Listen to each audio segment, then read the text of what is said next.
সুপ্রিয় দর্শক, আসসালামু আলাইকুম। নিউজ বাংলা আপনাদের স্বাগত জানাচ্ছি। আমি মোহাম্মদ জিয়াউদ্দিন। দর্শক, বাংলাদেশের অন্তর্বর্তী সরকারের প্রধান ডক্টর মোহাম্মদ ইউনূস অনেক বুদ্ধি রাখেন, অনেক বুদ্ধির মানুষ ভাই। সে এমন সব খেলা খেলেন যেটা অকল্পনীয়।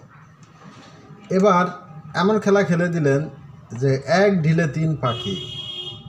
কিভাবে খেললেন? জাতিসংঘ মহাসচিবকে বাংলাদেশে আমন্ত্রণ জানিয়েছেন বাংলাদেশ সফর করার জন্য। বাংলাদেশে এসে দেখবেন, বাংলাদেশ সম্পর্কে জানবেন, বাংলাদেশ বর্তমান পরিস্থিতি কি স্বচক্ষে তিনি দেখবেন। এজন্যই তাকে আমন্ত্রণ জানানো হয়েছে। জাতিসংঘ মহাসচিব পৃথিবীর বিভিন্ন দেশে যখন যান বেশি সময় তিনি থাকেন না, কিন্তু বাংলাদেশে তার সফর ছিল 4 দিনের। টানা 4 দিন তিনি বাংলাদেশে ছিলেন।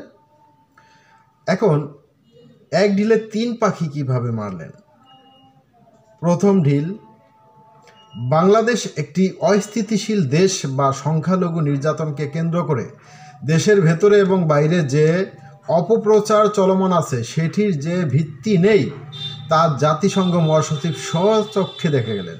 নিজের চোখে তিনি দেখে গেলেন যে বাংলাদেশের ভেতরে এবং বাইরে যে অপপ্রচার চলমান আছে সংখ্যালঘু নির্যাতনকে কেন্দ্র করে, সেটা মিথ্যা, এবং সেটাই তিনি নিজের চোখে দেখে গেলেন।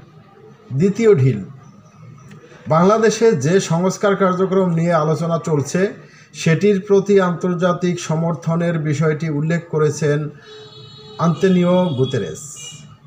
বাংলাদেশের যে সংস্কার কমিটি গঠন করা হয়েছে সেই কমিটিকেও তারা জাতিসংঘ মহাসচিব সমর্থন জানিয়েছেন। সেই সংস্কার কার্যক্রমকেও তিনি সমর্থন জানিয়েছেন।